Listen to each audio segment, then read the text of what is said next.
In What Money Can't Buy, philosopher Michael J. Sandel argues that market values have become society's dominant moral framework, the lens through which we determine what is important or unimportant as well as right and wrong. Sandel warns that the logic and incentives of markets, where there's no limit on what's for sale as long as someone's willing to buy it, and individual self-interest trumps the common good, have supplanted older value systems which held that some things were too important to be subject to the impersonal and calculating forces of supply and demand. He writes that this triumph of market values has had severe negative moral and social consequences. Short-form note: defenders of free markets would argue that Sandel's concerns about market values ignore the great benefits that capitalism has delivered to humanity. Some commentators write that the spread of capitalism has been the single most important factor in alleviating global poverty and raising worldwide standards of living. In the 200 years since the dawn of the Industrial Revolution, when global capitalism arguably entered its modern phase, the share of the world population living in extreme poverty has fallen from 94% to less than 10%. In this guide, we balance out Sandel's perspective on market values by incorporating commentary from more pro-capitalist writers who make the moral case for markets. We start by defining market values and examining the reasons why their proponents believe that the ethics and mechanisms of the marketplace are an appropriate, efficient, and equitable way to allocate society's resources. Next, we explore how these market values came to play a preeminent role in shaping our moral values. We then look at some of the main problems brought on by our market-dominated society, including the inequitable distribution of goods, services, and experiences and the elimination of true freedom of choice for those lacking insufficient economic resources. Finally, we explore Sandel's analysis of the corruption of moral, civic, and social virtues at the hands of an unfettered free market, and his call for our society to truly debate and decide the proper moral limits of the market. Praise and criticism for What Money Can't Buy.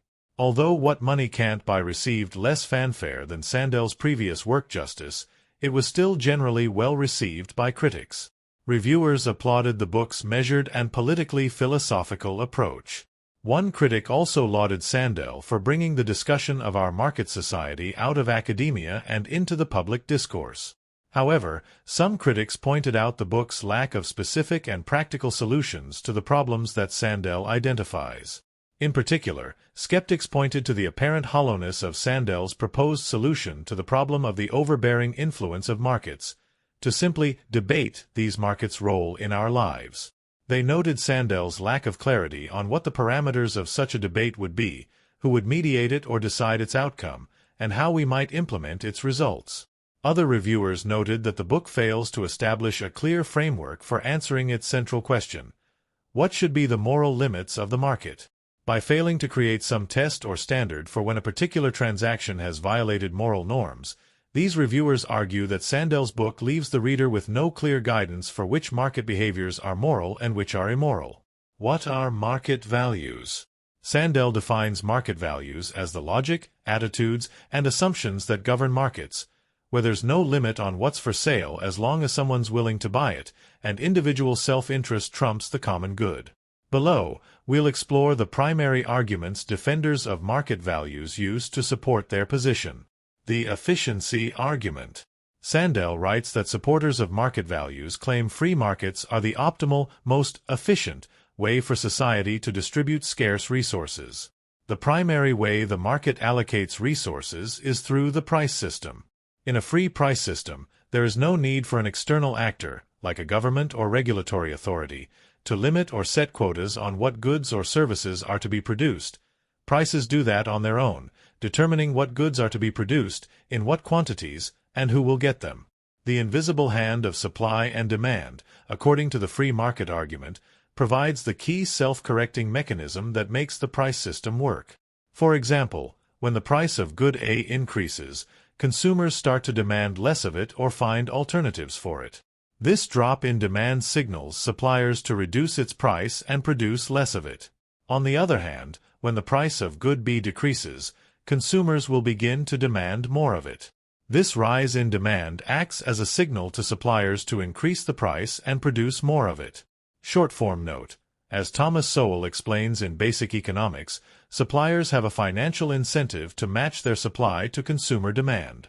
This is what makes the market self-correcting and efficient. If vendors supply more goods than consumers demand at a given price, they sit on unsold goods and suffer a loss of profits. Similarly, if they supply fewer goods than the market demands at a given price, they run out of stock and lose out on potential profits. These price mechanisms are cyclical.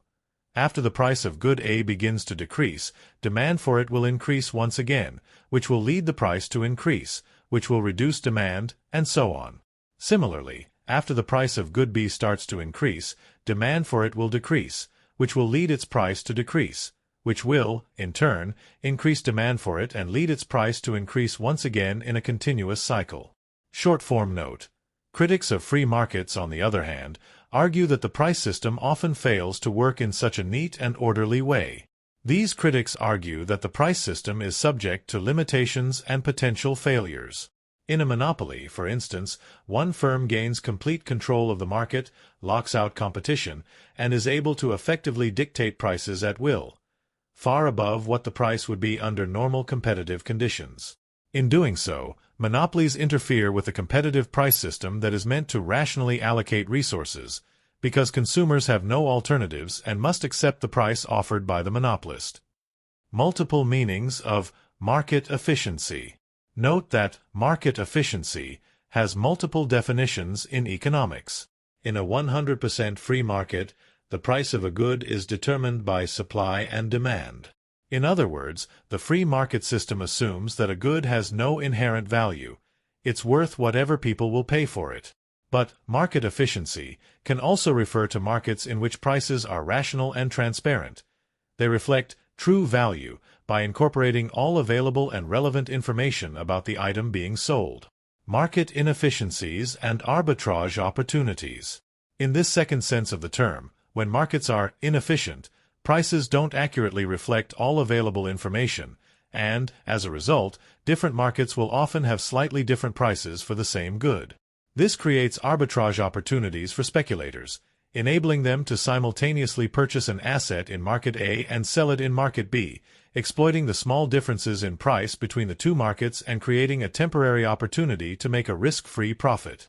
For example, a stock may be simultaneously trading at $100 per share on the Hong Kong Stock Exchange but at $100.02 on the Bombay Stock Exchange, enabling high-frequency traders to make instantaneous purchases and sales on the two exchanges for an automatic profit of 2 cents per transaction. However, arbitrage is always a short-lived opportunity. In fact, in today's financial markets, arbitrage opportunities often only last for a few seconds. In our example, the buying activity of the speculators will inevitably raise the price of the stock on the Hong Kong Stock Exchange, while their selling activity will lower its price on the Bombay Stock Exchange, bringing the two prices back to the same level and eliminating the arbitrage opportunity. Thus, these market inefficiencies are self-correcting. They are eliminated by the very activity of the speculators that exploit them. The utilitarian argument. According to Sandel, the ethical theory of utilitarianism is one of the key intellectual supports for market values. Developed in large part by the English philosopher Jeremy Bentham, 1748 to 1832, utilitarianism is primarily concerned with outcomes and prioritizes ends over means. Its central tenet is that we should seek to maximize overall happiness, or utility, as Bentham called it, for the collective. Any action that maximizes net utility is morally justifiable, even if it decreases utility for some individuals. Thus, it would be morally correct to kill one person to save the lives, and, therefore, increase the utility of 10 others. Sandel writes that defenders of market values apply the principles of utilitarianism to free exchange. Utilitarians don't question which goods and services should be up for sale, only how much happiness that sale would bring. According to them, we could sell anything as long as the sale created happiness. Further, Sandel notes, utilitarians believe that as long as parties freely contract to exchange goods and services, selling anything does usually increase the utility of both parties. The seller of a good receives the money she wants, which she must value more than the good itself, or she would not have put it up for sale at that price, and the buyer receives the item she desires, which, in turn, she must value more than the money she used to buy it, or she would not have made the purchase. To illustrate the utilitarian argument, Sandel uses the example of companies that pay individuals to promote their brands. Often, these individuals agree to wear clothing bearing the company's logo for a designated period of time. Some companies have taken this to an extreme and paid people to tattoo their logos directly on their bodies, in effect turning these individuals into sentient billboards. Many would find such a transaction to be immoral because it is degrading to the person receiving the tattoo and reduces them to a mere instrument of someone else's profit. But according to Sandel's interpretation of the utilitarian defense of market values, this action is morally justifiable because the free exchange promotes the utility of both parties. The company receives the promotion they want and the person receiving the tattoo gets the money they want. Kantian ethics versus utilitarianism. Utilitarianism stands in contrast to another great moral philosophy of the Enlightenment, Kantian ethics. Developed by the German philosopher Immanuel Kant, 1724–1804, this system of ethics teaches that it is wrong to use human beings as mere instruments to promote the utility of others. According to Kant, human beings have innate value by virtue of their status as human beings. This ethic transcends Benthamite ideas of utility. Even if an action maximizes your own utility, it is immoral and an affront to your self-worth as a human being if it transforms you into just a means to an end. Sandel's example of an individual turning their body into a commercial billboard for cash violates Kantian ethics, even if that person is doing so willingly and earns a fair market price for it. In so doing, this person, and the company paying them to do it, is consenting to turn herself into an instrument for someone else's gain, a choice that, according to Kantian ethics, can never be a moral one. The libertarian argument. Finally, according to Sandel, market defenders argue that the ability to buy and sell on the open market is a fundamental human freedom. This argument, drawing on libertarian and classical liberal principles, says that as long as the parties to a transaction aren't hurting anyone else, there's nothing wrong or immoral about any voluntary exchange. Economic freedom and total freedom. Conservative economist Milton Friedman explores this principle in detail in Capitalism and Freedom. Friedman writes that economic freedom is an essential component of total freedom, the ability of an individual to pursue her own happiness and fulfillment without any external impediments. For Friedman, a society cannot have political freedom without individual buyers and sellers in a marketplace being able to engage in voluntary transactions that satisfy their needs. He further writes that there has never been a successful example of a society that had both state control of the economy, in the form of socialism or communism, and political liberty. Friedman argues that political power is inherently dangerous because it can be easily concentrated and centralized in the hands of the few. Economic power, however, works differently. In a well-functioning capitalist society, millions of individual buyers and sellers make decisions about which goods and services they require to satisfy their needs. As long as there are no monopolies, buyers are free to choose their sellers, sellers to choose their buyers, workers to choose their employers, and so on. Thus, according to Friedman's argument, markets are, by their nature, decentralized, maximizing individual freedom and choice. The rise of free market economics. We've discussed what market values are and what their defenders say are their benefits, but how did these values come to dominate society in the first place? Sandel suggests that the expansion of free market values began with a political shift to the right in the 1980s, largely due to the rise of British Prime Minister Margaret Thatcher and U.S. President Ronald Reagan. It was their political success that created the conditions for capitalist values to permeate into spheres of life that had previously existed apart from the market. As Sandel writes, Thatcher and Reagan were the leading ideological proponents of neoliberalism, believing that a reduction in taxes on the wealthy, privatization of previously state-owned enterprises, and an overall reduction of the state's role in the economy would unleash a new wave of investment and prosperity.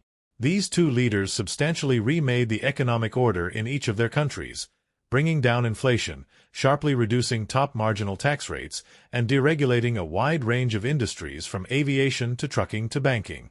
Was the conservative revolution a failure? In the United States, Republicans see Ronald Reagan as the patron saint of economic conservatism, a figure whose presidency shifted the American political and economic consensus significantly and permanently to the right.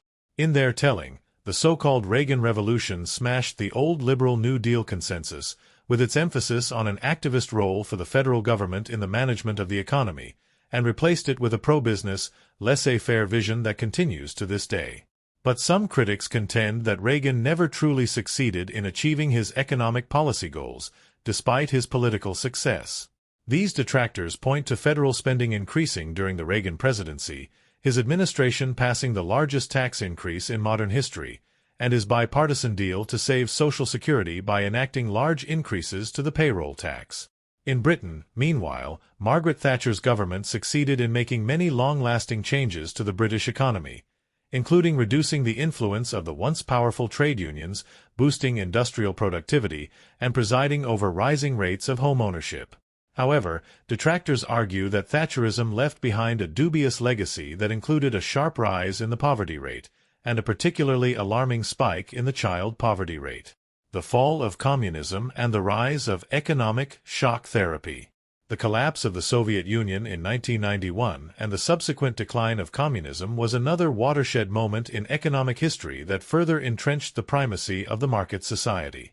With the demise of communist-style planned economies, there was no longer any alternative model to free market capitalism. Throughout the 1990s and 2000s, former communist bloc countries like Russia, Ukraine, and Poland became capitalist economies. This transition from planned economies to market economies often occurred with lightning speed and traumatic social and economic outcomes. In The White Man's Burden, William Easterly writes that, following the 1991 collapse of the Soviet Union, Western economists implemented what they called shock treatment programs in Russia and other former Soviet republics. This entailed the sudden removal of protectionist measures like price controls and state subsidies and the immediate privatization of state assets. The theory was that these reforms would unleash a new age of entrepreneurship that would help these communist bloc countries transition from authoritarian, planned economies to liberal, free market economies. The results, according to Easterly, were disastrous. Following sudden economic liberalization in the 1990s, many former Soviet republics experienced inflation, high unemployment, poverty, economic stagnation, and the rise of a plutocratic class, often drawn from the ranks of former top Soviet officials, who used their connections to buy former state-run enterprises at bargain prices. Placing faith in markets. Sandel notes that we are living today with the legacy of these momentous political and economic events. The emergence of free market capitalism as the sole, uncontested economic model, he writes, has profoundly shaped how we view the role of markets. According to Sandel, our society places an increasingly greater degree of faith in markets as the optimal way to distribute goods and services. This has caused markets to play a more dominant, and in Sandel's view, distressing, role in our lives. Our growing trust in markets. According to some data, Sandel's assertion that we have a high degree of trust in markets seems correct. One 2021 survey found that 54% of Americans trust business, a higher figure than for non-governmental organizations, the government, or the press. However, other surveys report widespread dissatisfaction with the prevailing free market global economic order. According to one survey, 56% of respondents said that 21st century capitalism has done more harm than good, while only 20% said the system was working for them personally. The surveyors argued that fears of future job losses, rising levels of income and wealth inequality, and well-publicized incidents of public corruption have significantly eroded confidence in both capitalism and democracy. Markets are unfair and restrictive. Sandel has several critiques of this marketization of society. We'll start by examining his arguments that 1. Free markets create inherent inequalities and injustices, and 2. Free markets often eliminate free choice for people and force them to make dangerous or unethical decisions. The injustices of the price system. Earlier, we explored the pro-market argument that prices represent the fairest and most equitable way to allocate society's scarce resources. According to this argument, if the price of a good, in a properly functioning market, reflects its true value and someone's willingness to pay that price reflects how much they value that good, then prices will always get the goods to those who value them most. However, Sandel writes that the distribution of resources, often essential resources, on the basis of the price system is incompatible with widely accepted moral principles. He writes that someone's willingness to pay the asking price for something does not necessarily mean that they need or want it more than someone else, and that, therefore, free markets create inherent inequalities and injustices. Those with substantial means can afford things they don't need, while those with insufficient means are unable to acquire basic resources like food, shelter, clothing, or health care. While Sandel acknowledges that this may be efficient from a purely economic perspective, it is not morally correct for some people to be deprived of things they need while others have more than they can ever consume. Conspicuous consumption and luxury taxes. Sandel's idea of rich people being able to afford goods they don't need, and thereby driving up prices for everyone else, is closely related to what's known in economics as conspicuous consumption. This is the practice by which consumers demand either a larger quantity or higher quality of goods than they actually need or more than is economically efficient. Conspicuous consumption is often for show. People buy visible, materialistic things to demonstrate their wealth, prestige, or social status to others. Some economists view the existence of conspicuous consumption as a symptom of troubling wealth inequality and a waste of capital that could otherwise be directed toward more economically and socially useful purposes. To correct this problem, many jurisdictions have imposed luxury taxes on expensive goods like yachts, jewelry, private jets, and furs. Short-form example: inequality and the U.S. healthcare system. For an example of Sandel's argument that free markets generate unjust inequalities, we can look to the American healthcare system. In the U.S., employers contract with for-profit insurance companies to provide health coverage for their employees. These employees then seek treatment from for-profit doctors and nurses at for-profit hospitals and clinics. Unfortunately, people who are either unemployed or who can't afford to purchase health insurance on the open market have no choice but to forego treatment. Indeed, as of 2018, nearly 28 million Americans had no health insurance at all. And even those Americans who do have insurance often find themselves saddled with surprise six-figure medical bills, sending them into bankruptcy and financial ruin. This goes against what many consider to be a core tenet of medical ethics, that access to health care is a fundamental human right that should not be rationed according to someone's ability to pay for it. When free markets aren't free. Sandel further argues that free markets are often instruments of coercion, pushing people to make dangerous and unethical choices that they would never make without the pressure of having to compete and succeed in the market. He writes that living in a market society puts individuals and families under constant strain. They need to earn enough money to afford the basic necessities of life like food, shelter, education, and health care. Most earn the money they need by selling their labor to an employer. Sandel notes that this type of employment is not necessarily coercive or exploitative. After all, employees are free to leave their jobs whenever they like for any reason they wish. However, Sandel notes that the pressure of surviving in a capitalist society often puts people in positions where they must, out of sheer necessity, exploit themselves for profit. Since such people are often facing severe material deprivation, they are ripe for such exploitation. He argues that if people are forced into dangerous economic activities, like participating in medical testing for potentially dangerous medications out of sheer desperation, then they cannot be said to be truly free. Positive and negative liberty. Other writers have explored Sandel's idea that people facing severe economic hardship aren't free in any meaningful sense. Most famously, philosopher and political theorist Isaiah Berlin, 1909 to 1997, argued that there are two types of liberty: positive and negative liberty. Negative liberty is simply freedom from external constraints. As long as you're not physically or legally prevented from taking a particular action, you enjoy negative liberty. Thus, a supporter of free markets might argue that as long as someone is able to enter into contracts on whatever terms they agree to with another party without interference from an external entity, usually the government, they are free. Positive liberty, however, is defined by a mastery of the self and one's own destiny.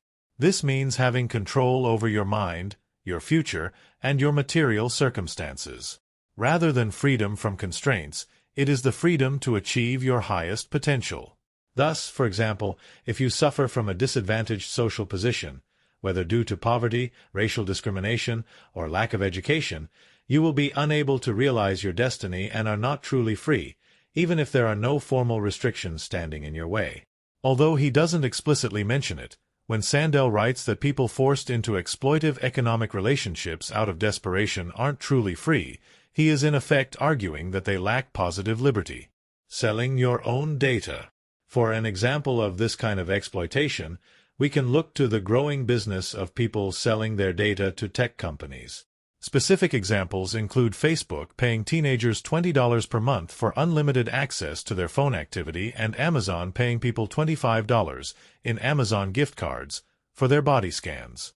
While advocates of this practice have hailed it as empowering for consumers, giving them the freedom to treat their consumer, personal, financial, and demographic data as a marketable commodity that they're free to sell, detractors see it another way. They argue that such schemes are an affront to personal dignity, privacy, and human rights because they transform human beings into data-generating profit points. Further, these schemes create an inherent disparity in privacy between economic classes. If people become desperate enough that they must sell their own data to be harvested, extracted, and resold for profit, then privacy itself becomes a luxury good, available to those who are wealthy enough not to have to commodify their data but denied to everyone else who must, out of necessity, consent to sell away their dignity. Markets corrupt our values. So far, we've explored Sandel's argument that our free market society often deprives people of essential needs, limits our freedoms and experiences, and forces us into exploitative and unfair economic arrangements. In this chapter, we'll explore Sandel's other principal critique of the free market society, namely, that the very act of putting certain goods, services, and experiences up for sale corrupts, cheapens, and degrades them. Sandel writes that market values have migrated out of their traditional economic sphere and intruded into other aspects of life, such as healthcare, education, family, law, justice, and democracy, where they are inappropriate. According to Sandel, the logic of the market, where supply and demand reign supreme above all other moral and ethical concerns, has overtaken older systems of values that held that some parts of the human experience were too precious to be bought and sold as commodities. Is capitalism the new religion? Although Sandel doesn't explicitly mention it, the idea that some elements of life and the human experience ought to be free from the invisible hand of the market often came from religious traditions like Christianity. These traditions, although frequently flawed in practice, taught that all human beings, endowed with an immortal soul, had an inherent worth and dignity that made them more than mere pawns in a global capitalist system. Today, some writers argue that, as religious faith and attendance at religious services has declined in the West, capitalism itself has become the dominant religion of the modern age. They claim that instead of finding deeper meaning in the rituals and sacraments of religion and spirituality, people today find that same sense of wonder in the workings of the market, the often inexplicable rise and fall of stock prices, the creation of new products for consumption, and the mysterious forces behind inflation, recessions, and booms. These writers claim that the religion of the modern capitalist economy even has its own high priests and holy men in the form of economists, central bankers, and CEOs, who claim unique powers to interpret and direct the inscrutable forces of the market. Turning patients into consumers. Sandel argues that the logic, incentives, behaviors, and psychology of the market have corrupted and intruded into previously non-market spaces. For an example of this dynamic in the real world, we can turn once again to the American healthcare system. As we discussed earlier, the U.S. healthcare system is primarily private and for-profit. This is a significant outlier, as most other wealthy, advanced economies, like Canada, Australia, Japan, the United Kingdom, and France, have some form of universal, publicly subsidized healthcare that provides access to doctors and hospitals free of charge. Critics of the American system argue that it forces market values and market-based decision-making into medicine, a sphere where it is inappropriate, and leads to a moral degradation of the connection between doctors and patients. Such critics write that the relationship between doctors and patients ought to be a special bond, since patients are trusting doctors with their lives and the lives of their loved ones. But the intrusion of market dynamics into this relationship severs this bond. It turns doctors into providers and patients into consumers. Under this system, patients become nothing more than sources of profit for doctors and hospitals, who often extract that profit from them by ordering excessive and unnecessary care. Meanwhile, patients are encouraged to treat access to the healthcare system as just another consumer choice, no different from buying a car or a smartphone. They're supposed to find out what care they need, shop around for providers, and make informed, cost-conscious decisions. Not only does this approach largely fail in practice, because patients lack the specialized knowledge needed to make informed decisions and are often doing so under deeply stressful circumstances, but it also reduces what's supposed to be a special, almost sacred relationship between doctor and patient into a cold, calculating commercial transaction. The commercialization effect. It's important to distinguish this objection, that applying market values inappropriately to areas of life such as family and education corrupts those areas, from Sandel's earlier critique of markets as being unfair or exploitative. Here, Sandel argues that fair market conditions are irrelevant.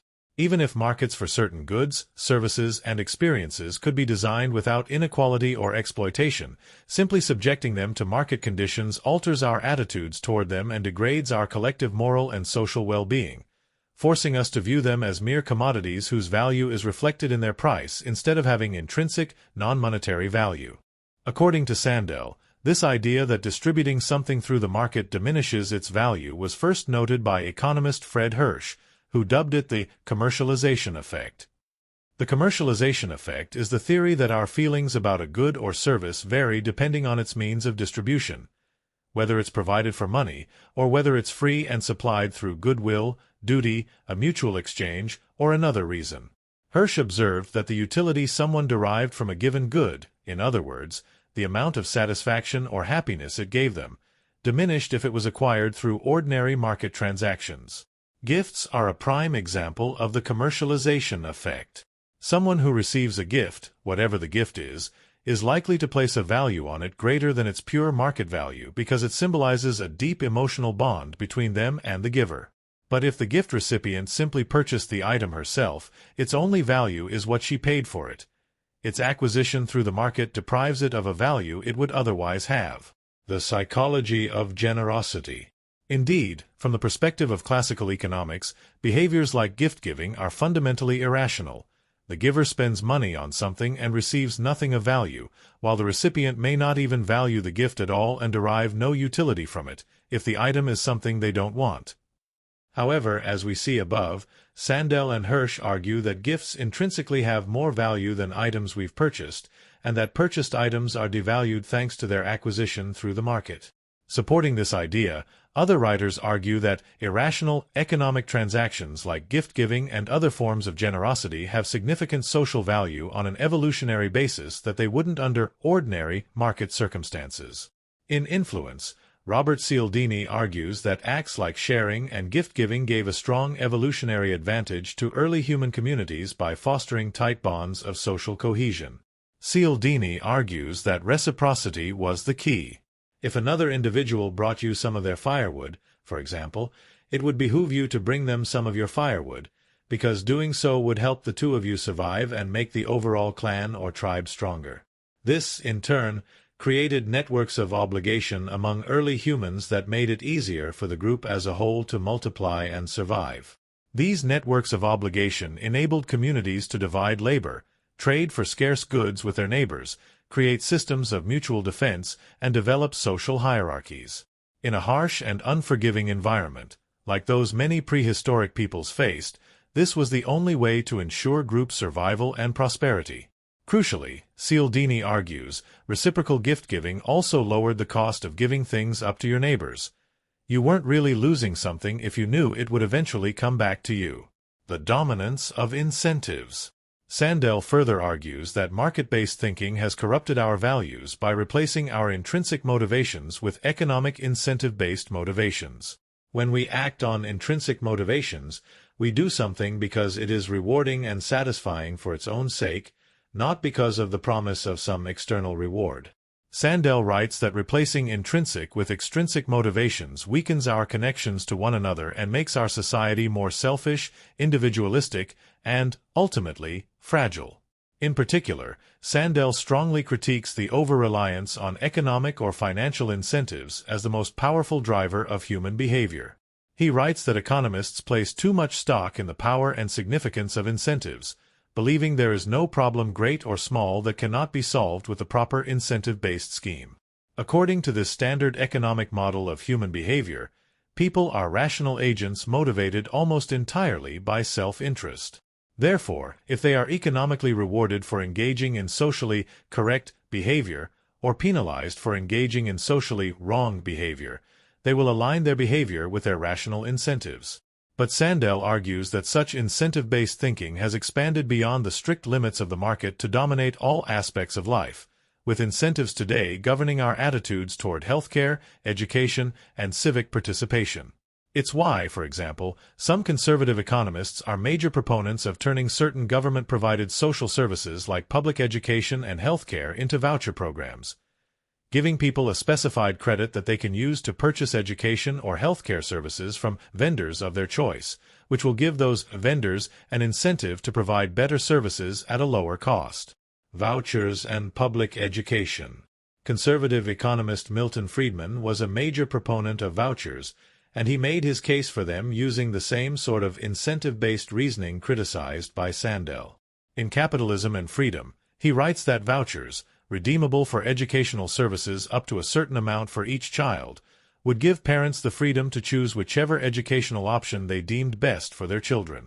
He presents this voucher system as a superior alternative to what he sees as the government's near monopoly on education, which he believes traps children in poor communities in failing schools and provides counterproductive incentives for public school teachers and administrators. Specifically, Friedman writes that public schools receive guaranteed revenue that their customers are legally required to pay them in the form of taxes, regardless of performance. Teachers, like the school system itself, have few incentives to perform well because they are not paid more for producing better results. According to Friedman, vouchers would inject some much-needed competition into this market by depriving underperforming schools and teachers of their guaranteed revenue stream. With parents having greater freedom to choose where to send their children to school, market forces would introduce more efficiency into the system. Government-run schools that produced poor results would soon find themselves deprived of revenue, like any other seller that produced inferior goods, and ineffective teachers would find themselves out of a job. Over time, he writes, resources would flow to those schools that produced better results and away from those that didn't. The degradation of virtue. Sandel argues that the spread of market-based values into the traditionally non-market sphere has corrupted human virtue. He writes that defenders of free markets treat virtues like altruism, civic pride, charity, and other moral sentiments as valuable, but limited, commodities. Because of their scarcity, they argue, we should limit our collective reliance upon these virtues and instead look to the rational workings of the market to allocate the vast majority of society's resources. Thus, virtue is something to be rationed and expended only sparingly. According to Sandel, however, virtues exist independently of the market.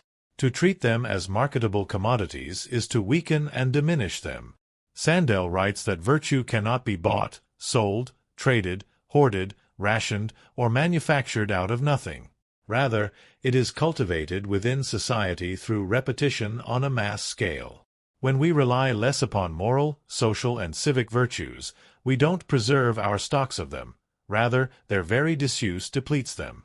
Altruism and individualism.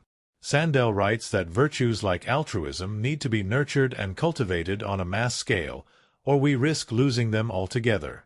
This would imply that a more individualistic society, as most modern capitalist societies tend to be, would be less altruistic and more selfish. However, recent social science research suggests that the opposite may be the case, that highly individualistic cultures are more generous and altruistic than collectivist societies.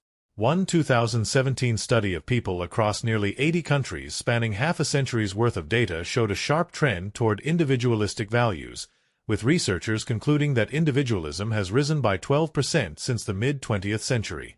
They attributed this change in attitudes to rising wealth and the growth of free markets over the past 50 to 60 years, which has given people greater financial freedom to make their own choices without having to rely on traditional and local hierarchies and kinship groups.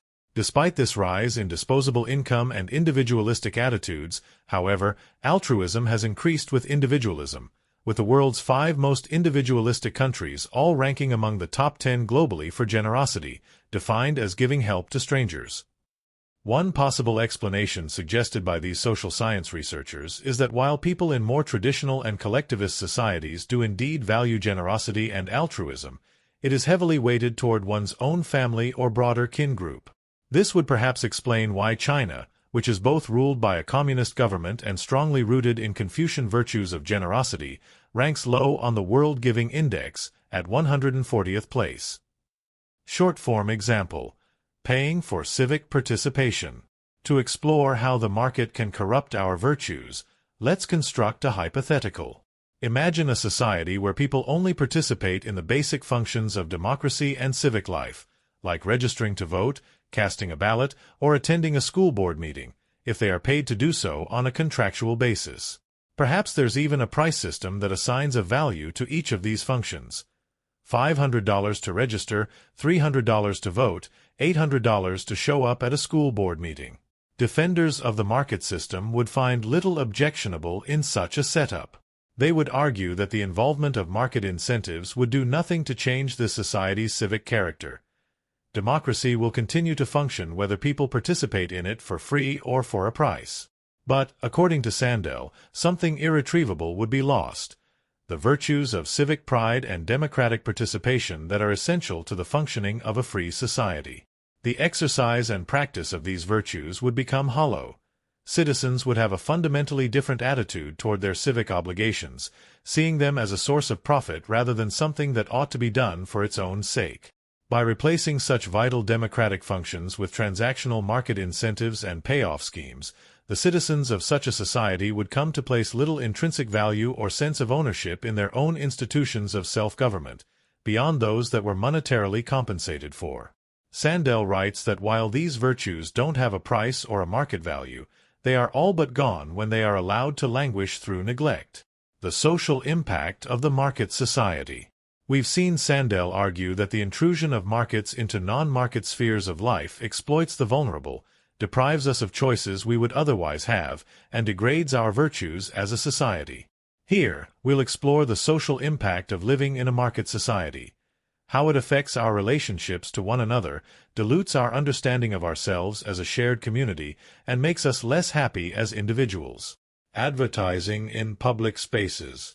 Sandel notes that the intrusion of market forces into non-market spaces can often be seen literally, in the form of prominent commercial advertisements in the kinds of public spaces where they were once off-limits. He argues that the clutter of advertising and its intrusion into non-traditional spaces changes not only the aesthetics of the physical space, but also the ways we experience them. Sandel observes that advertisements have permeated into nearly all aspects of social, civic, and public life. You can find them in city squares, public transportation systems, sports stadiums, government buildings, educational institutions, and even houses of worship all over the world. Firstly, notes Sandel, this can be an eyesore that detracts from the physical beauty and historic character of such places. For example, it certainly seems garish and unsightly to see giant billboards for brands like Guess and Coca-Cola draping Venice's Piazza San Marco. Short-form note. Responding to the intrusion of distracting video billboards into the urban core of historic French cities like Lille and Grenoble, some activists and municipalities in France are attempting to ban public advertising altogether. This antipathy to advertising builds upon a long tradition of anti-commercialism among certain French intellectuals, who argue that advertising is incompatible with democracy and an assault on public spaces. These spaces are funded by the public and are meant to be used and enjoyed by the public, not for corporate profit extraction. But on a deeper level, writes Sandel, these forms of advertising undermine the collective spirit of our public spaces, where people come to enjoy shared cultural activities, participate in civic life, and appreciate aesthetic beauty. Sandel argues that filling these spaces with eye-catching and garishly commercial advertising irrevocably alters their character and severs our connections to one another as a community.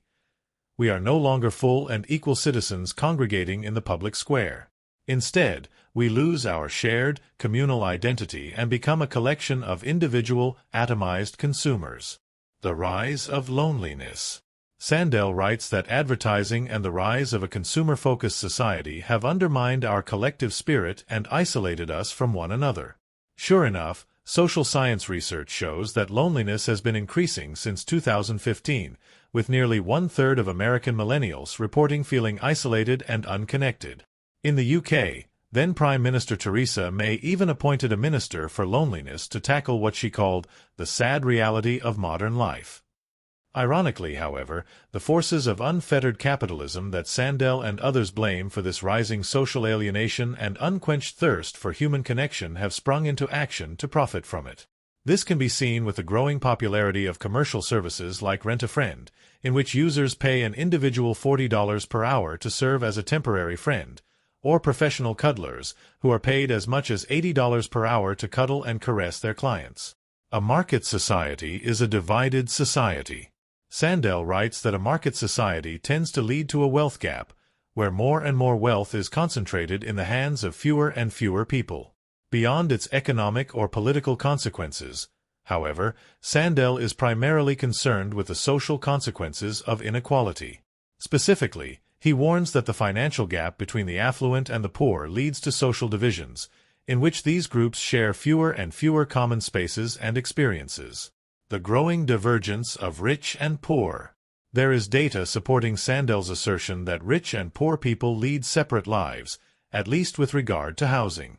One study found that, in 1980, only about 12% of the U.S. population lived in areas that were either extremely rich or extremely poor in terms of median household income. By 2013, that number had jumped to over 30%.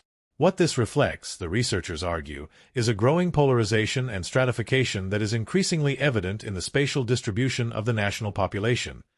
Rich people are choosing to live in affluent neighborhoods where they only interact with other rich people, while poorer Americans have no alternative but to cluster together in poor neighborhoods. This speaks directly to Sandel's concerns, that the wealth gap leads to a physical distance, which ultimately undermines any shared sense of community and commonality. Sandel argues that these developments are very dangerous for a democratic society, in which all citizens are supposed to be equal and share a common stake in the community's welfare. When society's wealthiest members lead such vastly different lives from everyone else, and have so much more power than everyone else, those bonds of commonality get weaker. For example, the richest citizens might feel that they have little stake in the welfare of their fellow citizens because they have enough money to never have to worry about underperforming schools, crumbling infrastructure, or an antiquated healthcare system. The poorest citizens, meanwhile, might feel alienated from the common civic project if they come to feel that the political and economic system has turned its back on them. Wealth inequality and democracy. Other commentators have noted the dangerous effects of wealth inequality on democracy. In How Democracies Die, Stephen Levitsky and Daniel Ziblatt identify widening wealth inequality as one of the main factors driving what they see as the corrosion of democracy in the United States. They write that the growing gap between rich and poor since the 1980s has coincided with the sharpening of divisions between the party coalitions. As people feel they are competing with each other for ever smaller slices of a shrinking pie, they increasingly turn to the politics of resentment and to authoritarian political figures who skillfully exploit that resentment. To combat inequality and the political polarization that follows in its wake, Levitsky and Ziblatt argue that policymakers should reject means-tested benefits, which are targeted to lower-income people but taper off as one's income level rises. These programs tend to instill in middle-class people a belief that the government is taking their hard-earned money and giving it to the undeserving poor, which undermines the social cohesion that writers like Sandel argue is so fundamental to the preservation of a democratic society. Instead, Levitsky and Ziblatt make the case for universal benefits like child care, health care, and even a universal basic income. Because everyone benefits from this version of the welfare state, a broader coalition can form in support of it, one that cuts across racial, cultural, and socio-economic lines. Conclusion: defining the limits of markets. Throughout this guide, we've seen Sandel make several moral objections to the marketization of modern society. He notes the tendency of markets to exploit the vulnerable and present us with the illusion of choice, while actually restricting our real freedoms, their negative effect on our collective virtue, and their destructive impact on the common good. In the end, Sandel writes, we must collectively discuss and decide, what are the moral limits of markets? Should we allow the free market to put a price on social goods like education and healthcare, as well as values and ideas like privacy, democracy, civic participation, and community? And what should money not be able to buy? The moral case for markets.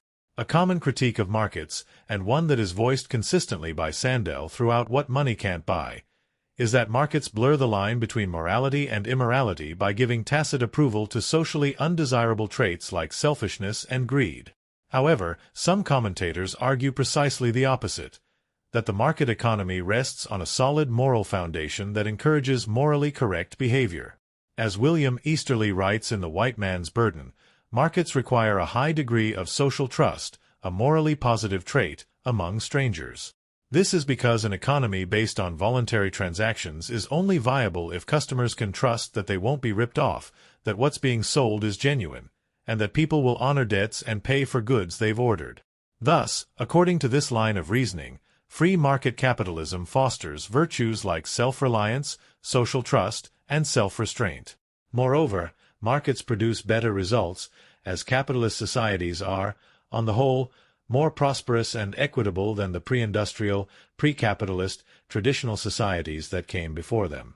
This has led market proponents to dub capitalism the most moral and virtuous economic system in human history.